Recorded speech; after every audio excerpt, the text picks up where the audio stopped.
Hey everyone, it's Wolf614 back at it again with another video. This is our recap for our first chase race of the season at Iowa. That's their first of 7 races in this chase. We got a top 8 that's made it. I will flash that up right now so you can see where we're standing. I am in the lead, NASCAR in second, Georgia in third, KLF got up to 5th, Cords in 4th. So those are some of the players that you'll be seeing in this video. This was a wild race. Really enjoyed doing it. Probably the most fun I've had so far in a race, and it just stands to get even better and better as we get further into the chase with everybody vying for the championship. So yeah, if you want to see more of these videos, make sure to like and subscribe to stick around. I appreciate that. We're up to 86 subscribers, pushing for 100. Really appreciate if you go down and hit that subscribe button.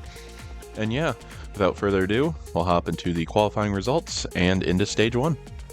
So it would be KLF picking up another pole position with Brig to his outside with NASCAR in 3rd and Tony in 4th, Georgia in 5th and Cord in 6th, myself down in 7th. I did not figure out the car very well, with Wilma in 8th, TR in 9th, and Hub down in 10th.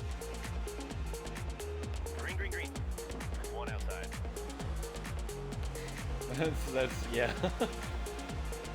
So heading into turn 1 here, you can see we're already trying to make some moves, pick up some spots. Georgia gets low onto the apron, forcing us up a little ways. Cord gets into the wall. Here comes Mike trying to split the gap. 4 wide. He tries to cut across. Causes a mild incident. And then TR comes, drives up into us, into the wall. Twice. Hub flies through the middle.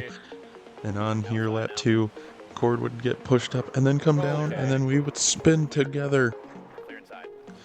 And that would cause our first caution on the restart here onto lap number 6. We would be able to make it on fuel if it stayed green. This restart went a little bit better. Georgia would be the only one pulling out, trying to get away from the carnage. We would start making some moves as the seas would part for us here. Cord would go low, TR would go high. That would pull Mike away, and we would start hunting down the guys in front as Hub would spin off the corner on the lap 10 here. Dive into the outside of NASCAR fan. We would be able to make the pass stick on corner exit, but after that it would stick us in no man's land and we wouldn't see anybody until the end of the stage here, where we would end up finishing 4th. So it would be KLF with the win with Brig in 2nd, Tony in 3rd with myself in 4th, NASCAR 5th with Georgia in 6th, Wilma in 7th, TR in 8th, Cord in 9th, and Hub rounding out the field in 10th. On to stage 2 here, and this restart would go a little bit smoother, not as much contact. And on to turns 3 and 4, you can see Tony get loose, a little bit of netcode, and a collision and crash would happen behind, including him, the 24, and the 91. I would, for some reason, not take any tires or fuel on this restart, which would allow me to break away early. But Mike would make a great move on the outside to clear for the lead off of turn 2. However, when turn 3 and 4, I would get loose. NASCAR would get underneath me. Hub would go on the outside of me. And I would start falling back as here came Brig pushing through the pack. He would make the move. And I would almost get wrecked by KLF there. On lap 10 here, you can see Tony and KLF really hounding me. It puts me on the outside of 3. As I continue to bleed spots here, Tony and KLF would both complete the pass. On lap 11, Hub would fall back, and I would get by him and start to set my sights back on pushing through these guys. Tony would get into KLF, I would get into Tony with Hub getting into me, and we would clear KLF, as I would then start trying to get into Tony, and NASCAR would get into each other. I would get by both of them into turn 1 and through 2. On lap 14, however, NASCAR would get back around me for the moment, but I would cross him over with a big sweeping move, clear on lap 15 into turn 1, and I would be all set for 2nd for the moment. Lap 16 now, I would get loose and into the wall again, and KLF would get back by me. And then I would fall back into a 4-wide race. NASCAR would get pushed into the wall. Hub would go down. But NASCAR would have the biggest problem, but Hub would get spun by his teammate and lose a ton of positions in time. Skipping way ahead now to lap 35, right at the end of the run, I would actually, Outside door. in the long run, get past Brig for second before diving onto pit road very soon. Outside. Lap 37, he would get back by me. And as mentioned before, the following lap on lap 38, I would pit. Coming off the pits now, I would find NASCAR in lap 43 as we were fighting for second as Brig had disconnected from the lobby. I would make this move on NASCAR, clear on the front straightaway, and be clear for a while until lap 50 when Tony caught me for second. He would make this pass now and he would basically just drive away from me. On lap 70 here, the end of the stage, I would finish third.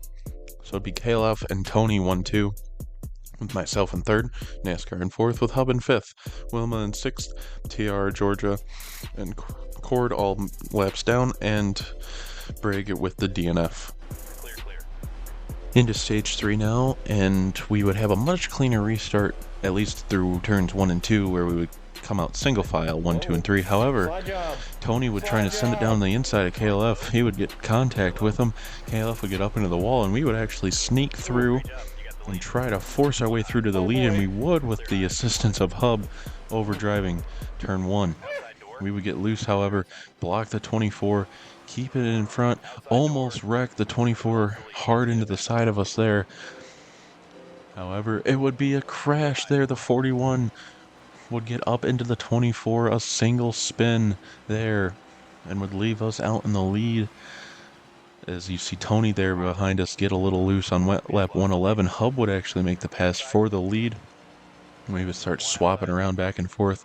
I would get the pass made back on lap 113. However, he would just barely touch the bumper of me, get a better run off the corner exit, get down to the bottom, and make the pass back. However, he overdrove it, and I would do the cutback and clear for the lead. I would keep this lead until lap 123, where NASCAR, as a lapper now, blocked me on the bottom, allowing KLF to get to the side of me and make the pass, make the dive to the bottom. He would squeeze KLF on the bottom. I would see a gap, try to run into it, just make contact. KLF would get up into the 24, spin him out, and I would have the lead back from lap 124 onwards. Lap 139 on the lap 140, we would have a caution, however, which would bunch back up the field. KLF would actually get off in front of me on the pit stop, and that would lead him in the lead here for the moment. As we skip on to lap 147, Tony would get to the bottom of me on the corner exit and make it a little interesting for second place. However, on the corner exit of turn 2 the next lap, I would clear. As you can see, NASCAR fan once again up front causing issues. KLF would create some contact with him as he would continue to squeeze KLF to the bottom. More contact on the back straightaway, and here comes myself, KLF on the bottom. I was thinking about maybe sending it down the bottom once again. Wouldn't happen. He would hop up in front to try and get the draft. I would pinch him up top behind NASCAR, make the pass, get it clear, and send it on my way. However, he would get back up to the outside. More contact going down the back straightaway. I would dive it down the bottom once again, trying to clear. He would miss the corner, and I would clear for the lead. However, NASCAR was trying to block me then for the lead. I was on the bottom. He would cut across my nose and slide, and that would cause me to lose a ton of time to the guys behind me. However, NASCAR would be fully and truly out of contention many laps down after that. We would then start to hound each other nose to tail. KLF would be on my bumper until lap 159 here. He would make a move to the bottom, trying to get me up the track. However, I would force him to stay down and clear.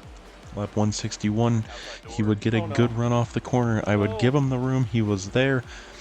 It was going to be close down to the inside. The inside had been tough to make the pass stick.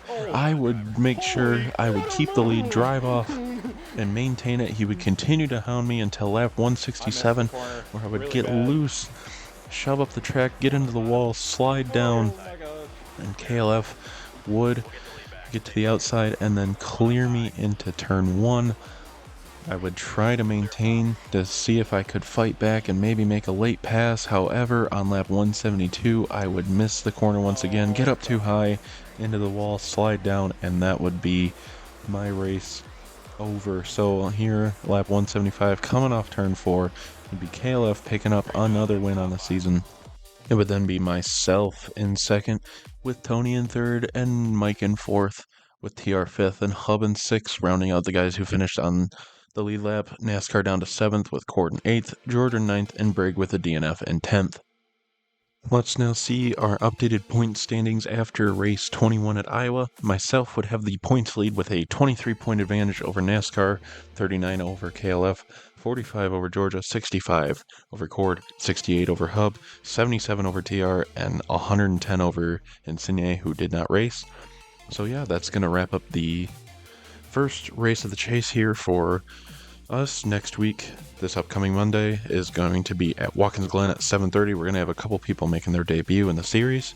We're moving up from our O'Reilly series, so that'll be pretty fun. But with all that said, I'm going to let you guys go. Make sure to like and subscribe. And yeah, until next time, take it easy.